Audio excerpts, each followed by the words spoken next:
You're listening to Dakota Spotlight, a production of Forum Communications. My name is James Woolner. This is episode 6 of A Better Search for Barbara. If you've not listened to episodes 1 through 5, you should really do that first. Some of the things that he liked to do could kill you.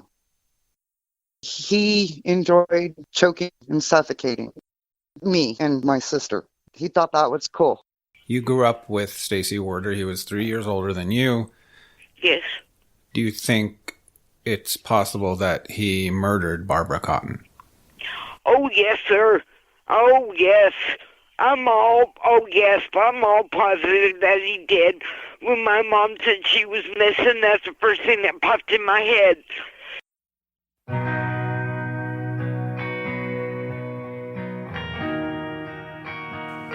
I don't even remember the police coming to the house, to be honest with you. Because how would nobody know about this boyfriend? In 1994, he was charged with possession of a firearm by a felon. But back then, it was a popular hangout for the kids that got into trouble. I still miss her to this day. Come on, it's been 40 years. She was, I don't know, one of the kindest people I knew. And then we'd all be hanging out together now instead of doing a podcast about her. So are you telling me that law enforcement never interviewed you back then? Never.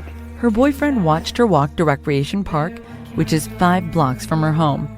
You're gonna run away with no money.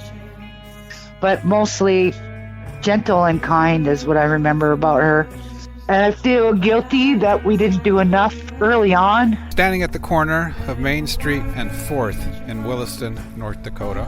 Barbara never arrived at her destination and has never been heard from again.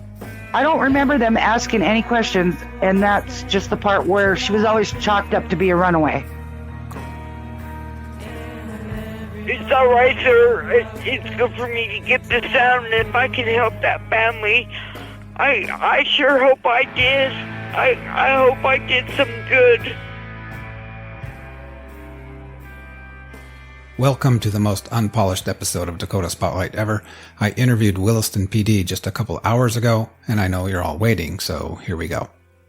I'm just going to play this hour-long interview in its entirety without any of my usual commentary, no music, or anything like that.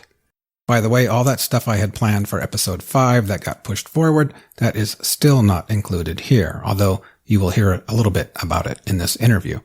So yes, there are still episodes to come. Thanks for joining me on A Better Search for Barbara. Well, I appreciate this. Yeah, absolutely. Anytime. Was it just yourself for today, or? So I have another detective in here with me, Detective Amber Kane. She has also been assisting. I'll be the one speaking. Okay.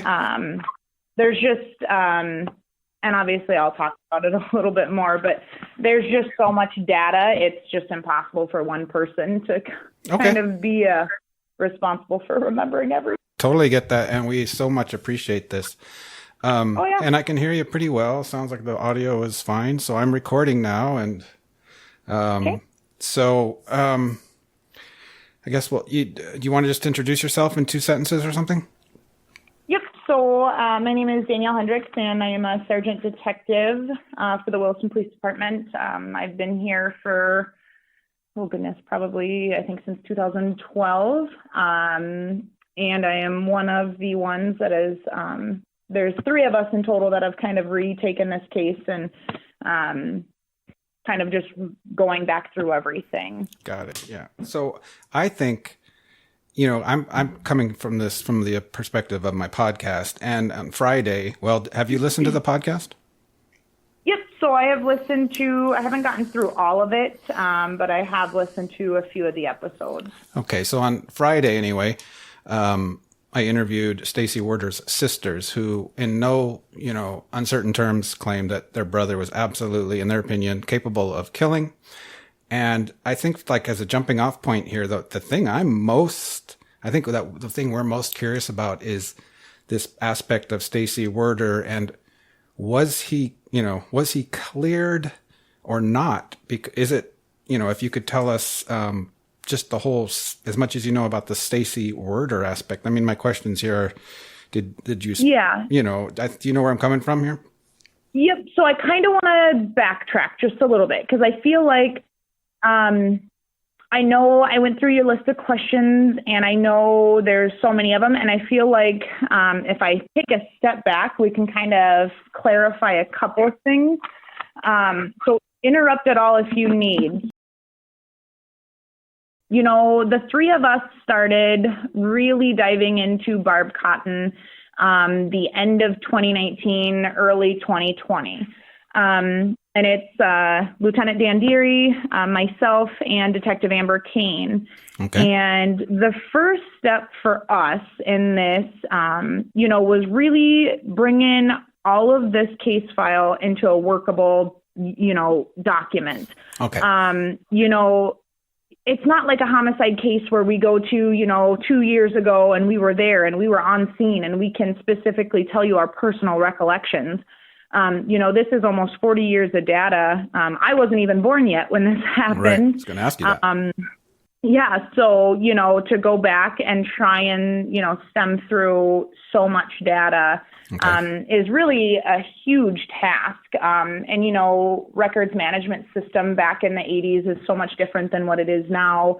You know, going through each individual handwritten note to teletypes to, you know, we were at the library going through microfilms or, you know, however you call them, you know, going back through, I mean, thousands and thousands of pages of, you know, tips, leads, documents, and just trying to make it all to where it's, you know, a little bit more modernized to where we can actually take a genuine look as to what tips, leads, everything like that. And so once we did that, our second step was to build a timeline. And building that timeline, obviously, we brought in some resources. I know you and I spoke very briefly, but, you know, we had Team Adam come. We've used the assistance of FBI, you know, really to just build a strong timeline. Obviously, that's, you know, it's like any case. Yeah. You know, you gotta build that timeline. And throughout that timeline, we established a few persons of interest. And then, you know, now that we have, you know, a handful of persons that are definitely of interest, going back through the entire case file and what was accomplished, what wasn't, what was done surrounding each person. And then, you know, with this case, because of the age of the case, we have to prioritize those persons of interest, right? Yeah. You know, there's, and we'll dive into it, obviously, a little bit, you know, about those persons. But not only their age at the time that Barb went missing, but realistically, are they alive today? Is their circle of friends that maybe they hung out with at that time alive today? So really, you know, that's kind of the hardest part for us. And I think the most time consuming for us. And then just trying to make that connection. But, you know, I think in order to give, I mean, it just wouldn't give Barb justice if we don't look at it from the overview point of view, you know, going down one rabbit hole. And that's why we're super excited about this platform, is to reach out to those people that maybe didn't know that subject 1 or 2, you know, was a person of interest, or, you know, really just try and help us with our investigation. You know, and I think social media nowadays, I mean, we didn't have podcasts. We didn't have any of these things back in 81. And, you know, I mean, I just let me interrupt. What platform are you referring to? The podcast, sorry. Okay. Like this type of a social media, you know, outreach and education, things like that. You know, we didn't necessarily have those. Right. You know, so we really want to, you know, from law enforcement's perspective, give a really good overview of the case. Obviously, there's a few things that I can't disclose. And obviously, if you ask me, I'm just going to tell you that I can't. Okay. We have, throughout, you know, building this timeline, building this case kind of into something a little bit more modernized, we've come across some things that we, some new leads and things like that. So we are currently working those. Awesome. You know, so I can't give you those. Okay. But I want to just shed light. And I think this is a great opportunity for us to bring more light to Barb. And, this case is one that is, until we can bring some closure to that family, I don't think we'll ever close it. It's not fair to them. It's not fair to our community. It's not fair to Barb. And this case has never been closed. It's been passed on to, each, I guess I want to call it generation of investigators. Sure. We just have the resources in, our day and age to bring a new light to it and, advances in technology and things like that we're definitely going to use to hopefully, help out Barb in this case and her family, most importantly too, Awesome. Yeah. So I know that was kind of a real we appreciate, overview. I mean, an overview is great. Obviously, that's where I would start too. Yep. Can I ask you? I mean, I know you said you've worked on could you just describe the analog file when you took it on? Was it like one binder or 10 binders or a pile of papers, or what was it? Like banker's boxes. We have quite a few banker's boxes, multiple binders, handwritten notes, several folders, super old newspaper clippings, CDs. I think there was a floppy disk in one of them. And of course, we're just like, oh boy, how do we get that to work? Cool. So there's thousands. And I think I kind of disclosed to you yesterday, with Team Adam, we were able to use some resources through NCMEC and things like that, which we were able to digitalize a lot of our forms and paperwork and documents to where they're searchable documents. So if I wanted to search, all of 1981, the calls for service logs, if I wanted to search the Cotton last name, I can do that. Or if I want to search Louise, or if I want to search Barb or Kathy, I'm able to do that. Whereas before, I think we tried to go through one binder and it was, days and days just to get through one. Wow. So like when Team Adam showed up, they took it from the state of your file, I guess, as it is now. They don't go through all those boxes, obviously. Right? No, yep. So Team Adam is a great resource to law enforcement. It's a group of retired investigators that specialize in certain fields. And now they kind of basically work through NCMEC and Team Adam, and they come out and do case consults. And this crew specifically specialized in cold cases. And so they came out with last year, it was the end of February of 2020, they came out, and that's when we went through, page by page by page of this. We worked on the timeline, we worked on persons of interest, and it really just brought a new light to the case and brought it to a new modernized stage. Sounds great. And it was organized. That's awesome. Yep. So, can we talk about Stacy Werder now? Yep, Okay. Absolutely. Either my Friday episode was like huge news. These sisters are saying this guy, they think he killed her, but so now obviously we wonder, is that impossible from your perspective, or was he cleared, or what's the deal there? So in law enforcement, one thing I've learned is nothing's impossible. I can tell you from when we went back through, we developed, three persons of interest. He didn't have an alibi or something. He doesn't have an alibi, correct? So it's hard for me to say confidently yes or no. So what I can tell you is that Barb was reported missing on, I guess she was last seen on April 11th, 1981. She was allegedly last seen, according to Louise, she was with a new boyfriend at Cakes and Cones. And then he walked her to Recreation Park, and then she was at a party at 10 p.m. that night, and that is the last sighting of Barb. And just to be the next confirmed, morning, we're talking about Stacy Warder, correct? The boyfriend? Correct, yeah. Okay, just making sure. Okay, so he walks her all the way to the park. Walks her to the Plainsman, I guess, that intersection, and then she walks to Rec Park, and then he goes his own way. This is according to Louise. Okay. And then Barb was then later seen at a party at about 10 p.m. that night. Okay. And that's also according to Louise. Yes, correct. And here's, the hardest problem we have had in this investigation is that no one can place Stacy and Williston besides Louise with Barb. The best friends didn't know that.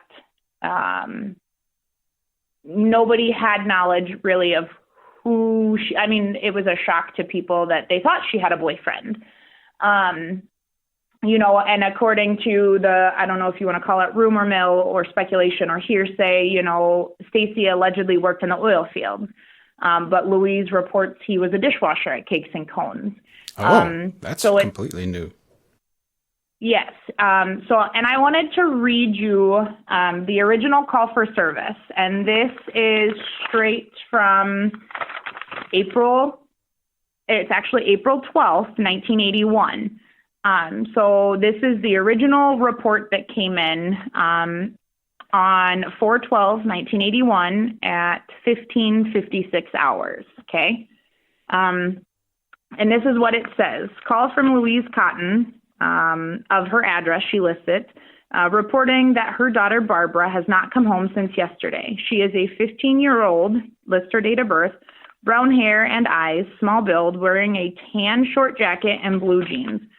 Was last seen at a friend's house at about 10 p.m. last night. Was with a guy by the name of Stacy earlier in the evening. Stacy, first name, used to wash dishes at Cakes and Cones. Mrs. Cotton contacted him, and he advised her that she told him that she was going to walk home from Cakes and Cones. Mrs. Cotton feels that there's another person listed in here. May know where she is, but is not telling. And I can't release that name, but what I can tell you is it's not Stacy.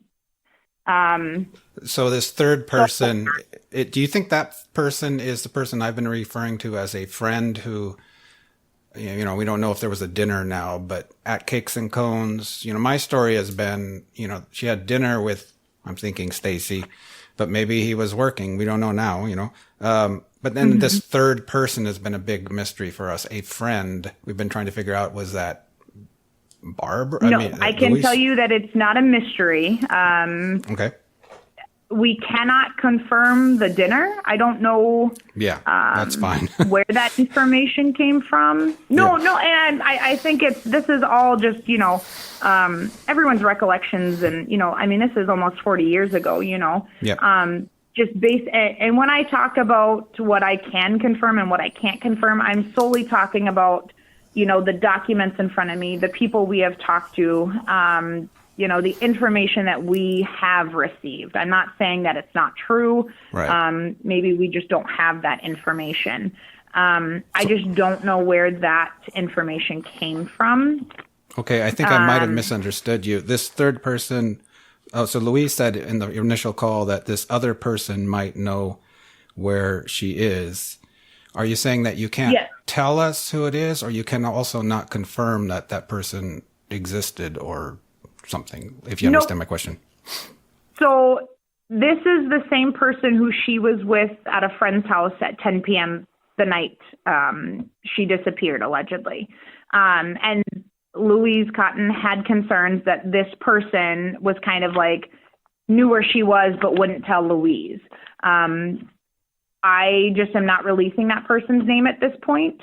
However, I can tell you it's not Stacy, if that makes sense. Yeah. And one obviously very important thing is, in the investigation back then, was that person confirmed by an investigation, or are we going off of Louise's words, story? Did a detective go find that person, establish that there was a party, talk to people? Has it been confirmed? I can't say for sure based upon the information that's in front of me. it's definitely on our list. However, I can't, it's so hard to decipher. I know some of the main questions is did law enforcement go to the residence? Did law enforcement speak to some of these people? I can confirm a couple things, but, those are just either notes that are written down or information that I can review in the case file. Yeah. I can't personally tell you that, yes, they did speak with this person or, it's just so hard to decipher. I understand. I guess I'm still not understanding, though. If we just stick to the party, her last known whereabouts, this party with this other person that you don't want to release the name, is that true? Was that confirmed by law enforcement back then? It's reported by Louise. That's what I can say. Okay. Yep. And you can't tell us if anyone at that party was spoken to? I mean, it's a honest question. Did they find these people? Is that a weird question for me to ask? Like, has that been confirmed? So I can tell you that contact has been made in our years of having the investigation. Oh, okay. That's much. Sense. Yes, that's much more important, okay. I guess, at this point. Forget about when. Has that been confirmed? Yeah. Yes. So she was at a party. That's the information we have received. Okay. Meaning someone could have lied to you, obviously. Oh, absolutely. That happens quite a bit. Yeah. So, do you feel confident that she was at that party? Without being around in 1981, it's hard to say. I can't get a gauge on who was all there, the times. Obviously, it's a piece to our puzzle that we hope fits into a bigger piece. Yeah. I don't really have an opinion about it, if that makes sense. And I don't mean that like disrespectful. It's definitely something that's noted in our, puzzle piece, and we'll see where it fits in the big picture. It was like less your personal opinion, more like if you take all the evidence on a scale, onto, evidence that points to that she was at a party, and I guess the absence of evidence. I mean, does it lean towards she was at this party? I know I'm being annoying now, but I'm just trying to understand if it was. What I guess what I can say is Louise reported the party, and another person reported this incident or at the party. Who's to say that party was two friends just sitting together? Who's to say it wasn't just a giant party? Yeah. That's something we can't necessarily establish. We still have additional interviews to conduct. We're still kind of in this investigative stage. There's a lot of people that we need to revisit and we want to sit down and talk to. Wow. It's just, I can't. So this is kind of. Without this investigation being farther along, I can't say if it's a legitimate party or not. Right. It's definitely a factor that we have to take into consideration. Yeah. So is this new discovery about? No, it can't be, because Louise said. Nope. It was reported on April 12th, 1981 from Louise Cotton. And I hate to be so snippy, but not snippy, but like it's 40 years later and now we're trying to interview these people at the party? Like, I can't tell you that they weren't interviewed. I'm just telling you, like now in our day and age, we're going back, we're re-interviewing, we're doing these things. Like just because it's not, there's not necessarily a report on it. I mean, even in today's times, I go out and I talk to people, in town about certain things and, just talking to people and, maybe there isn't a report because something wasn't of evidentiary value or, it's just so hard to say. Okay. All right. Well, I mean, this is all part of the mystery. This we knew this was a mystery. So I appreciate your trying to help us understand. So. Oh, absolutely. So, I guess you have to remind me now. Was Stacy did not go to that party, or no? Stacy was We not. can't confirm that he was or wasn't there. We just know from, that initial call, and things are a lot fuzzier for some people. It's hard for people to recall specifically, when they were 13, 14, 15, who was all there. Stacy very well could have been there, or maybe he genuinely wasn't there. A conversation that we have thought about in our head is the reason they separated at, 4th and Main is because maybe Barb wanted to go by herself, or maybe she didn't want Stacy to go with her, or maybe they had agreed to meet up later. We don't, unfortunately, those are questions that we just don't get the luxury of knowing. Right. Wow, this is just almost, so can you tell us if Stacy Werder was interviewed and things like that? So without a report, I can't say definitely yes or no, but what I can tell you is that on Monday, April 13th, 1981, Louise Cotton called, and she reports that she thinks her daughter is in Scobie, Montana with a Stacy Werdner.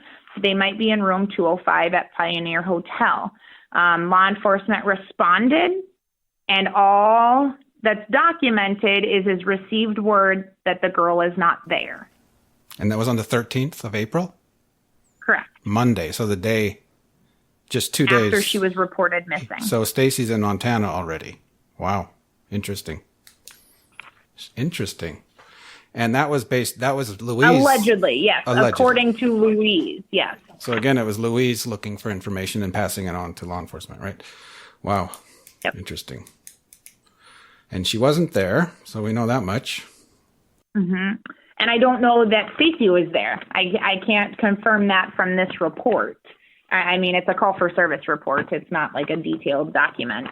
But that's just what's reported. And that was at 1:18 p.m. is Louise called and reported that. So anywhere in that big old case files, all those files you have, is there a police incident report, or I guess it would be called an interview report that I've read many of? Like I met Stacy Werder from a law enforcement agent. I met him on this date, and I asked him these questions, and this is what he said.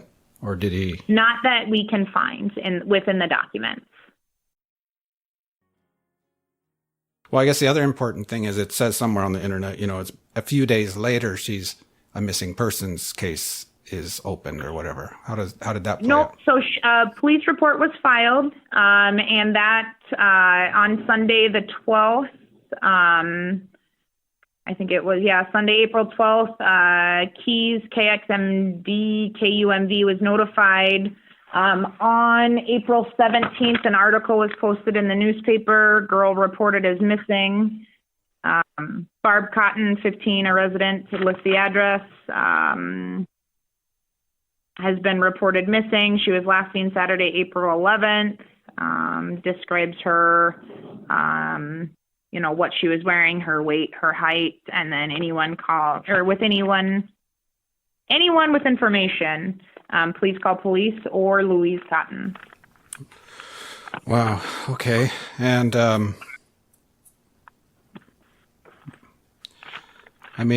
you've seen the files. Do you have a sense of what was going on that week as far as, I guess, was she considered, I don't know how to ask this question, I guess.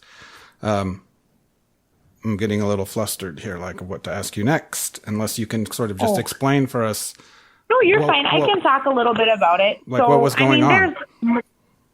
So there's multiple calls. It's so hard to say, day by day, there wasn't like a daily log of what the primary investigator was doing. I can't speak for that. The better documentation of the case file kind of starts in about 87-ish. In that time frame is where we really start to see a little bit more documentation, which I think kind of helps with maybe changes within the department and, technology. There is a ton of handwritten notes that the initial investigators have. We still have those. We have the originals. We have, repeated, possible sightings of her, and those are documented that they go and they check out. I'm trying to think. I'm just trying to find one for you just to give you an example. So Thursday, May 21st, somebody called. They reported seeing Barb at a hotel room. Not sure where this is at. I can't decipher what town, but it says that law enforcement went, negative contact. It wasn't, Okay. the subject. That's in May. Yeah. I wonder. Yeah, I guess it's possible she ran off with this, Stacy guy too. I don't know. So the other question I had is kind of the same thing. I have it on here. Kent and Kathy Cotton, no recollection of being interviewed by police back then. Do you know if that's true or not? Or why that would be? Or, I'm old, so 1981 is not the dark ages. I've read police files from, the early 60s, and they're, very detailed. So I'm just wondering, is this just a memory issue with the Cotton kids, or would they have not been interviewed? Or did Louise ask them not to interview her kids? Or Okay, so what I can tell you is from the interviews that we have done, Louise kept her children pretty sheltered from the investigation. And I think Kathy would confirm that. Louise would come to the police department to talk. She really wouldn't involve them. As far as them being interviewed, in the 80s when Barb went missing, I can't say yes and I can't say no. I just don't have that documentation. But what I can say is I know back in, at least documented, they spoke and met with Kathy in 2004 a few times, and then again in 2010.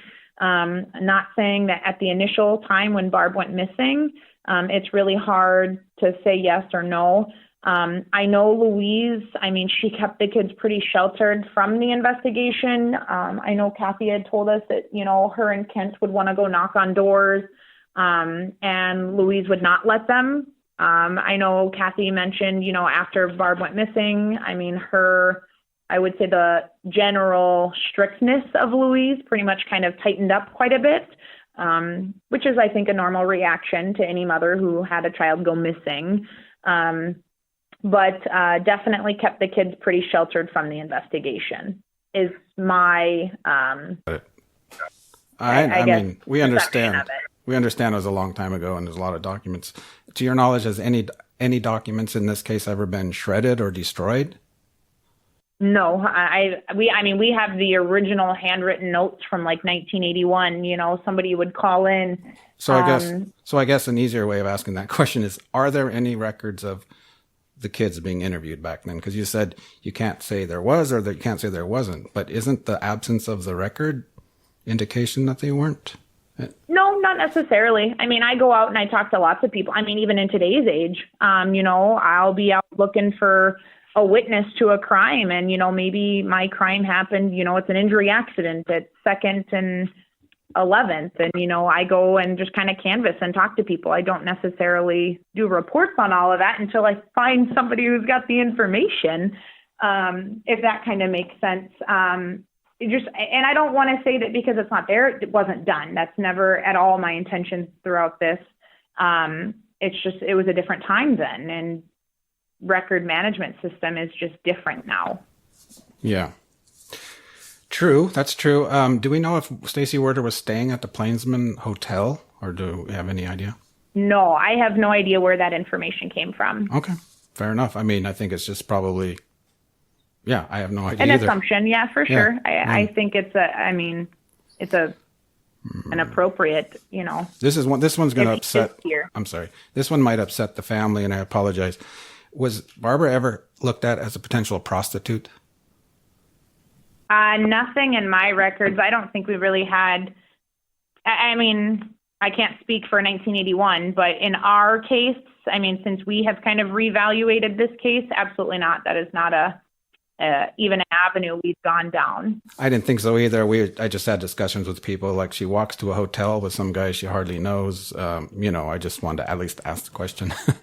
Oh yeah, no, I understand. And what about Louise herself? Was she ever looked at as a suspect? Or considered one, I should say. No, you're fine. So, and this is kind of where I want to talk about a little bit more in depth.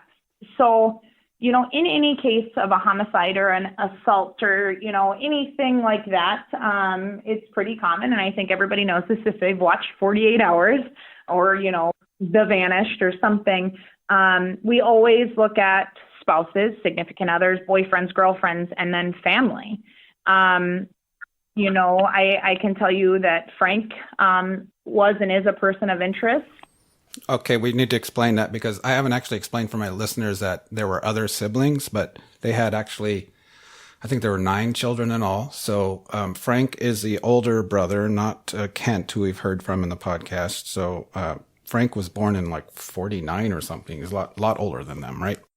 Yeah, I think there was about a 20-year gap between the older set of siblings and the younger set. Without going too much into depth, out of respect for the family, there was some concerns with Frank mentioned then, and there are some concerns with Frank now still as we have done our case study. And this is really where we want to use your platform in this podcast. When I talked to you about how, within building our timeline, we came up with a couple persons of interest, and the priority of those persons of interest is really important to us within, this, I guess, new set of eyes on this investigation because of the age of the case, and not only the age difference between Barb and Frank. Who were Frank's friends at that time? What did they see? What did they hear? I'm not really good at math, but, they're probably pretty elderly now. And we definitely really want to use this. And if anybody at that point in time has any information regarding, concerns with Frank, or maybe no concerns with Frank, we definitely want to take those into consideration. And I believe I talked with Kathy, and I think Kathy filled you in a little bit more. And there are some concerns that I would rather, if the family's comfortable with releasing that they release those concerns. Yeah. All I have is allegations, and all I have is hearsay. Right. So if the family's comfortable with that, I'm pretty sure because I actually called Kathy, and, just out of respect for her family and, what is she comfortable with me talking about and what is she not? Right. Just because this is a sensitive situation. Absolutely. And, this has been absolutely. And even in Frank's defense, he's not here to defend himself. And we never want it to come across as like, we're just here to tarnish people's names. That's not at all our intentions. Our intentions are just to find out what happened to Barb. And unfortunately, Frank is deceased and he has passed away. And that's why we kind of want to use this platform is, does anybody who was friends with Frank know anything? Yeah, I think part of my next episode was going to be about Frank, and Diane Lattiser made a comment. She said something like, I don't think he even had any friends. This was a comment she made, which I don't know. And she didn't know him well or anything, but, so what you're asking for is more information from people who might have known Frank Cotton. He would have been about 70 now if I did the math right. So probably people, assuming he had friends at the same age of him, maybe people in about that. Yep. Yeah. So absolutely. If anyone has, and just to be crystal clear, innocent until proven guilty, you're just looking for potentially more information about Frank, right? Yep, absolutely. Like I said, he is I feel comfortable in saying that he is a person of interest within this case. Not saying that he is the one that is responsible for Barb's disappearance. But unfortunately, I don't get the luxury of talking to Frank. And unfortunately, that is the sad part about this investigation is there's a lot of people that have passed. And that's why it's just so important if anybody knows anything or, remembers anything, even if it's not related to Frank. We want them to come to law enforcement. We want them to disclose this information to us. You know, that's a good point that I spoke with a retired detective the other night. Through this podcast, I've gotten to know quite a bit of people in law enforcement, and I've been getting some calls about this is a head scratcher. They say, you know, this is a mystery. They're very intrigued. And, one of them pointed out, and he's absolutely right. I have actually not said in the podcast, if you know what happened to Barbara Cotton, call the Williston Police Department. I mean, Please, I don't absolutely. know. I don't know why I haven't said that earlier, but obviously don't call me if you know what happened. If you have strong information, and you feel comfortable, call Williston PD. Yep. And it's so hard for us, you know, especially, you know, this generation of us as law enforcement, the three of us, you know, I don't think any of us were born before, you know, when this case happened. So, you know, I can't tell you who all Barb's friends were. I can't tell you who Louise was friends with, Frank was friends with. You know, I personally have no recollection. I have no history. So it's really hard for us to come in and we can't even make assumptions in this case, you know? No, but what you have is what would have been documented in all those reports way back then. The people who were there on the ground at the time are the ones who should have been gathering that information for you, basically. Yep, and we can't say that they didn't. It's just not necessarily documented. And, you know, that's where I guess I really want to reiterate is even if you haven't been talked to, I mean, ever, and you have information, whether how, you know, big or small that information is, you know, we want that information. There might be, you know, I mean, and I guess I want to reiterate to, you know, some people is like, if your name has been brought up in this podcast and you haven't been reached out by law enforcement, or you want to talk to law enforcement, call us, please. You know, we're still in kind of the early phases of this investigation.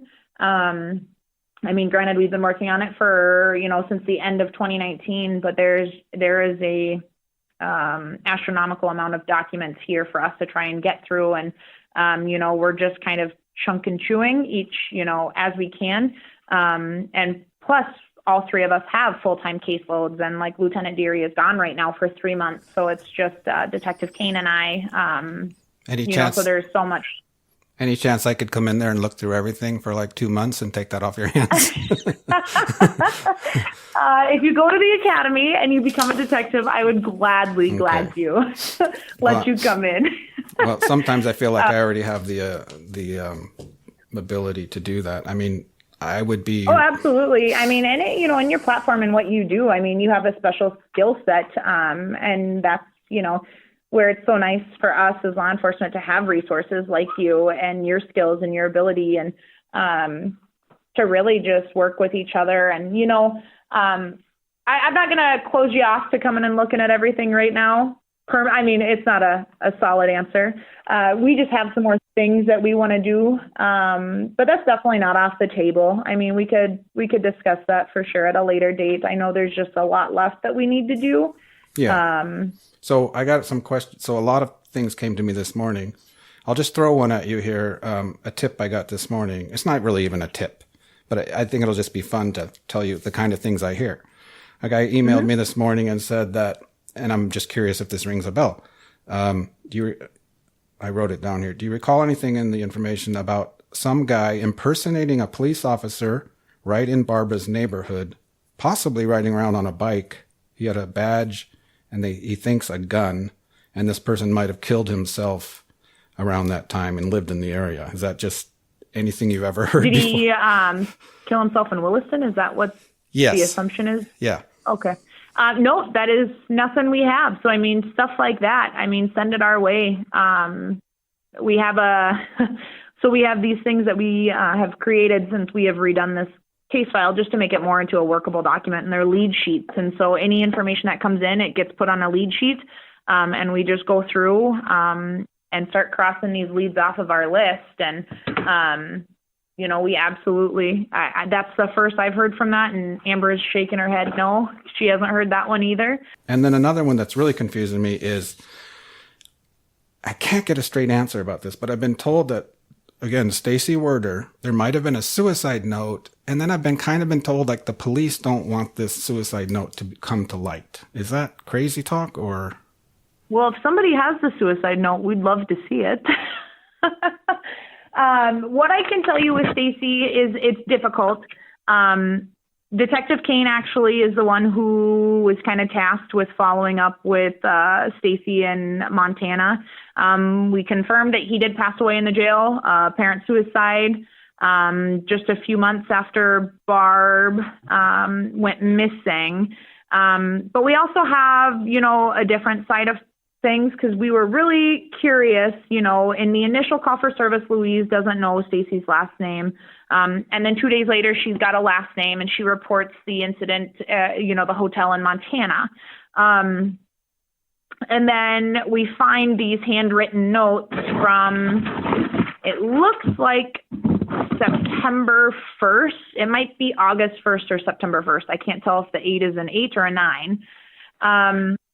So either August 1st or September 1st, 1981, a message from Mrs. Cotton. Mrs. Werdner, Stacy's mother, called about 3 weeks ago. She gave her phone number, and she said that Stacy talked about Barb before he committed suicide. Said if Barb comes back to tell her to call Mrs. Werdner. Mrs. Cotton will call back with that phone number, and she does. Wow. Interesting. Wow. So they, yep. Yeah. Because we were curious as to how Louise and Cynthia got in contact with each other.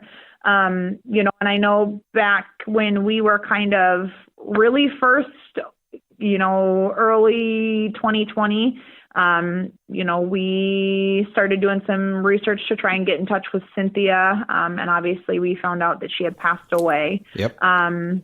2014. Yep. Right. Yep. So was that the first time that Stacy's parents, that anyone as far as you know, that law enforcement attempted to reach out to them? I don't. I'm going to make an assumption because the note was written down with her phone number. I would assume that contact was made at some point in time. I don't know why else Louise Cotton would give us, the detective at the time, this phone number. Obviously, I can't, with 100% certainty, say that they did make contact with each other.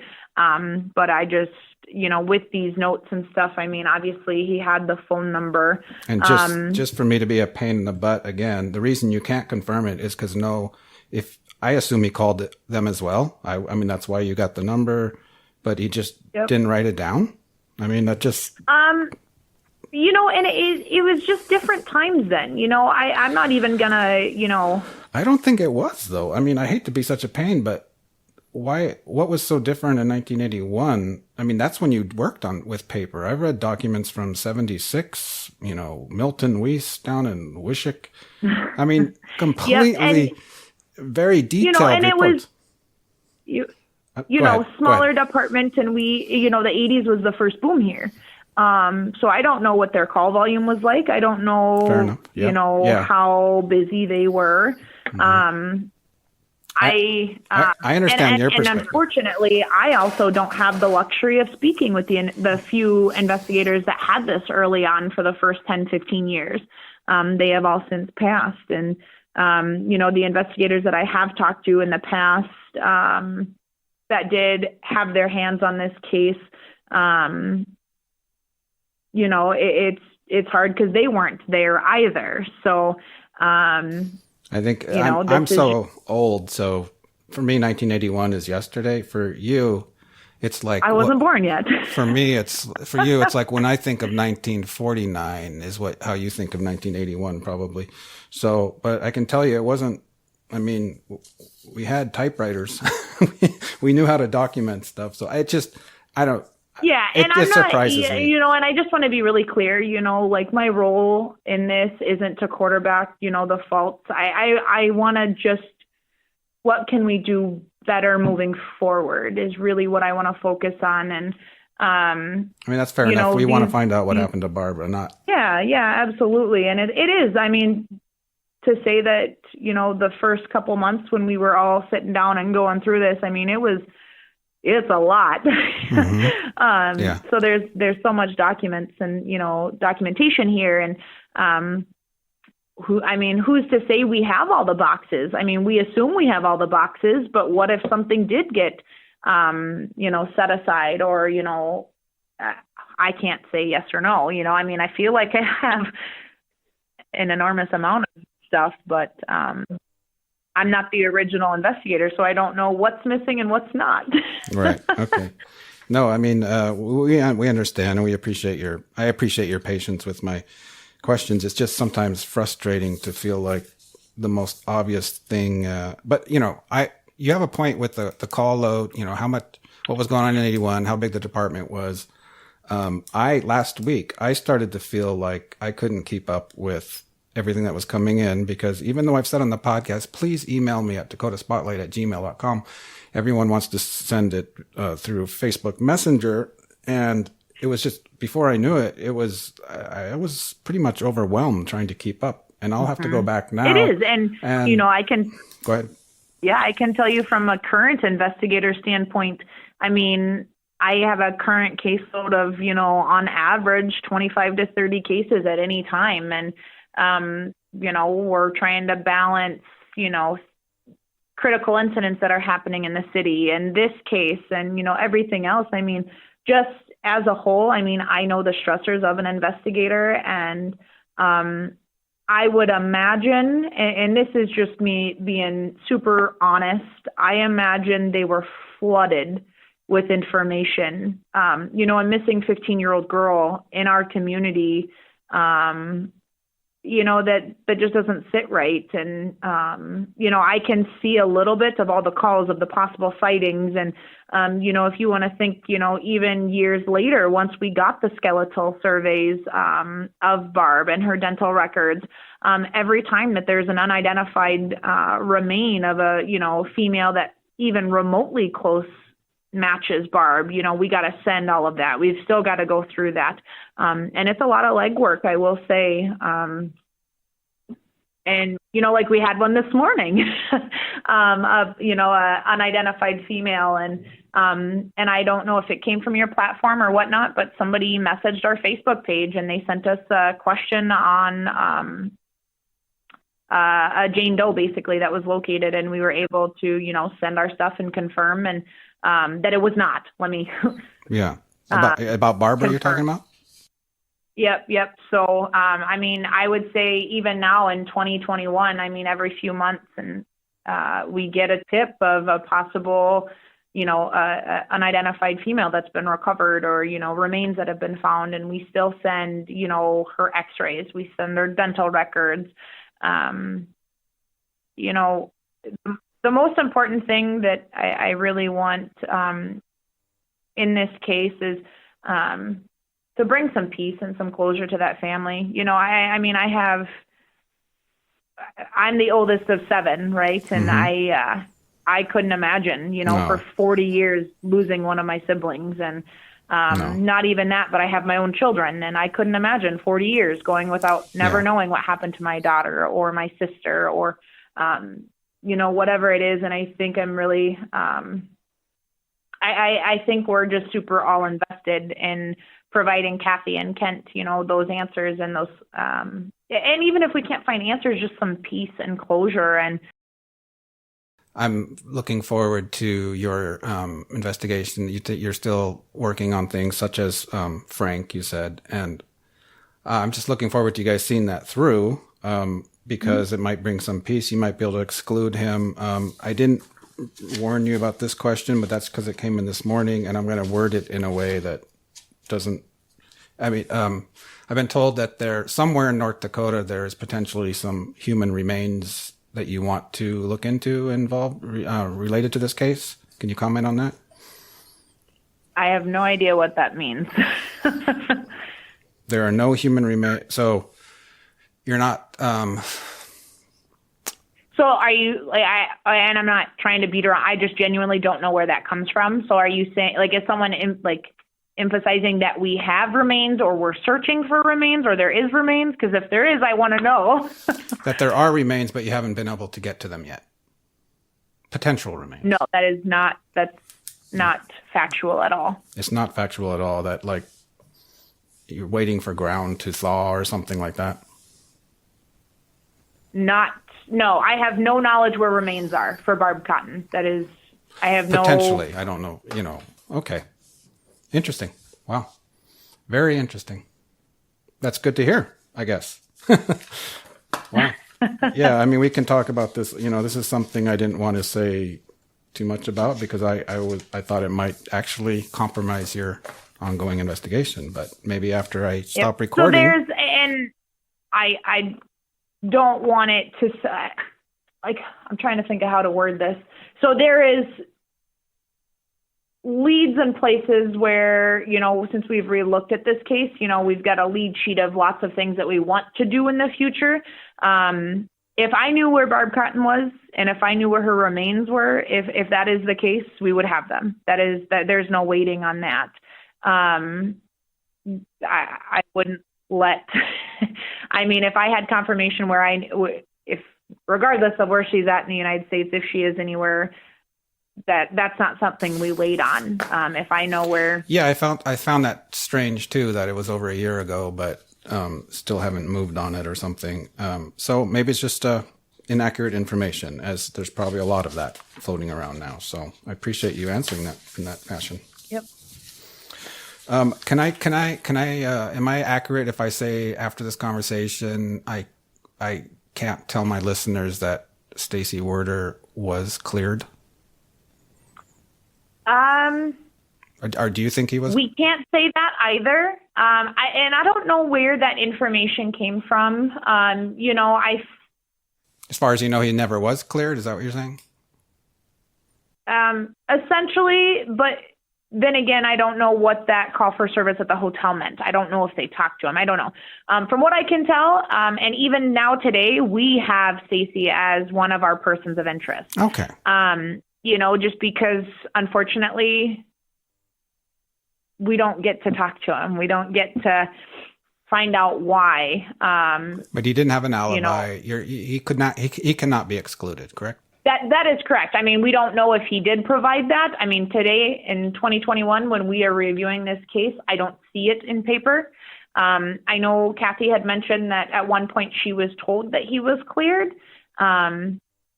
I just, unfortunately, looking at these papers, unless I'm missing something, I don't see when or how that happened.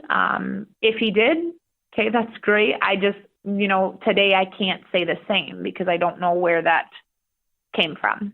Well, okay. And regarding that suicide note, I can tell you that as of latest of yesterday, I had his sisters in California talking to some relative trying to locate a potential suicide note. So if I get it, I'll let you see it. Yeah, that would be great. Yeah, send me an email, please. We'd love to see that. Is your email working now? Yes, it is. It's up. What? Because you left a voicemail on Friday that the email is down, and yesterday still, I guess. Was that a... Yeah, the whole server, I don't know if it was hacked or crashed or what happened, but it looks like we're still missing quite a bit, but I know, I've been able to send and receive this morning. Cool, because email is much easier for me than, since I'm so old, I like a big screen in front of me, so. Wow, I probably forgot questions, and I'll get all these comments from listeners like, why didn't you ask this and that? But I think we went through pretty much everything, and to be honest, the biggest thing for me, one of the biggest was Stacy Werder cleared? Because I don't know if you listened to episode 5 of my podcast, but those sisters out there in California, they are they're definitely saying he is capable of absolutely strangling someone to death. If you haven't listened to it, you should, which doesn't. And that's the hard part too, is we can't necessarily establish that Barb and Stacy were dating. Louise says so, but her best friends didn't know that. And granted, I know, I'm trying to think back when I was 15. But it was just such a different time then, But I find it, and maybe I shouldn't, but I find it odd that Louise, or I guess Barb, had a relationship with an individual. Louise knew, but her friends didn't. And like, you know, if you talk to Kathy too, you take it, and this is all circumstantial. Kathy indicates that Barb and Louise were not close at all. So did Barb confide this in Louise, but not her friends? That's just odd to me. But then, you know, Cynthia, Stacy's mom, said that Stacy talked about Barb before he passed. I mean, but that's all from Louise. I can't confirm that that came from Cynthia. And I can tell you that know, and when I spoke to Stacy's sisters last week, the younger Shelley used the word, when she referred to Barbara, she used the word girlfriend. And I don't know if that's because she's been told in later years, you know, this, we're all talking about him being her boyfriend, or if she says that my mother said that Stacy's girlfriend's mother called. That's the way the words she used. And, you know, all these years later, it doesn't mean that she could have just been told this story a couple of years ago. You know, it's on the internet, boyfriend. So, and I talked to their sister, Diane. So Barbara had an older sister, Diane. And she said, I asked her about this phrasing of the word boyfriend, because sometimes like between girls, they'll call a friend, a buddy, a girlfriend or boyfriend. Was it just, but Diane says my mother, if she said boyfriend, she meant romantic relationship. So it's a mystery. Yeah. It's a mystery. Yep. And I think, you know, for me, I just, you know, and if anybody knows, I mean, in this podcast, I mean, how long, if they were dating, how long were they dating? I know Barb had a previous boyfriend. And if they were dating, I guess I assumed that they hadn't been dating very long. But I guess what I would just like to know is, can anyone confirm that those two were dating? Did they ever physically see those two together? Exactly. It's a mystery. And, yep. And then, yeah. And I also, if you don't mind, go ahead. Just, you know, since to provide the most, I guess, transparency with it, you know, we also have another individual, and we, like, what I can say is that there's no direct relationship with the subject and Barb, but there was an individual who, person of interest? Yes. Okay. Hold on, give me 2 seconds. Let Sure. me find. So another person, you're going to tell us about another person of interest. This is awesome. This is what kind of thing people want to hear. And I have some names to share with you later as well, which you probably already have, but yeah. So even if we look at May of 1981, FBI, or wait, is it this one here? That's May 9th, and this is May 20th. Is this where it's reported, though? Sorry, there's just a lot of stuff here. I just want the initial report date. Yeah, I'm going to butcher the name. That's the correct spelling, right? Correct. Yeah, so in May of 1981, we had received information from Wyoming that they had a double homicide of 2 young girls down in Rawlings, Wyoming. And that they had a witness that stated that a white van with North Dakota license plates on it was trying to pick up young girls. He stated that the plate came back to Frank Della Pena. I don't know if it's Pena or Pena, of Williston. And which one? Later 2 warrants were issued for murder. Yep, and then later 2 warrants were issued for murder for the gentleman. So we have this, and this is just I think when we were all going back through this case file with Team Adam, you know, this just kind of was a huge red flag for us, you know, we had this subject in our area in 1981 around the time that Barb went missing, who was later picked up for 2 counts of murder in Wyoming, but subsequently committed suicide in jail right after he was arrested. Wow. So yeah, that's kind of. I appreciate it. You know. One other question I didn't get to was: were you aware, if you've listened to the podcast, of that Stacy Werder was discharged from the Navy, potentially paranoid schizophrenic? Is that stuff in there? Did anyone look at his history further that you know of? If they did, I just don't have the records. But no records were shredded, to your knowledge? No, nothing to my knowledge. But that's almost 40 years ago. I have things from the very beginning of the investigation, so I don't believe nothing. Nothing I don't believe was intentionally shredded or anything like that. Right. I think it's just different. But, it's hard to say as well, too, because if Stacy was cleared, would they go through all that process of digging and getting those things? I just don't have those answers. So it just seems to me, though, like that if you're going to clear someone like that, who he's in Montana by Monday, and they're going to clear him, it just seems like there'd be a piece of paper in that file saying, we looked up this person, we're moving on for these reasons. Seems to me. Mm-hmm. But, yep. Well, do you want to tell people what number they should call and if they have any tips and give them? Yep. So if they call the 701-577-1212, and it's Lieutenant Deary, Sergeant Danielle Hendricks, and Detective Amber Kane. All three of us have been working this for the last, since the end of 2019. And I think the most important thing that we just want to reiterate to everyone is we're not here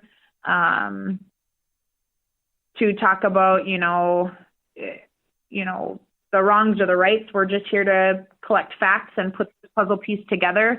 And if anybody has any information, no matter how small or big they might think it may be, reach out to us, call us. Our email addresses should be on the website for the police department.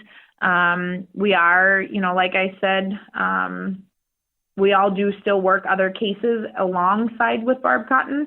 So if it takes us just a little bit getting back to you, we will get back to you as soon as we can. But, we just wanted to provide the best insight from law enforcement's perspective, just to give justice to Barb and her family. And that's the most important thing, and that's why we're here. And we want to encourage listeners, to come forward. If we don't know you exist, I can't come to you. Unfortunately, as bad as that sounds, if I don't know that you have information, I don't know to come to you. So if they know anything, please let us know. And, we just want to bring justice for Barb. And like I said, bring some closure to her family. And yeah. Okay. Well, I agree with you. That's moving forward. That should be the focus of all this. I've been doing my best to try to understand not only, we want to learn what happened to her and solve this, but we've been trying to understand how it played out. For example, this Stacy, and was he cleared and all that. So this has been very, very helpful. Really appreciate it. And I can't thank you enough. And let's try to get justice for Barbara. That would be fantastic. So best of luck with your investigation. And we all thank you. Yeah, no problem. Thank you so much for all that you've done as well. Dakota Spotlight is a production of Forum Communications, researched, written, recorded, and edited by me, James Woolner. This season is dedicated to my daughters and to all daughters everywhere.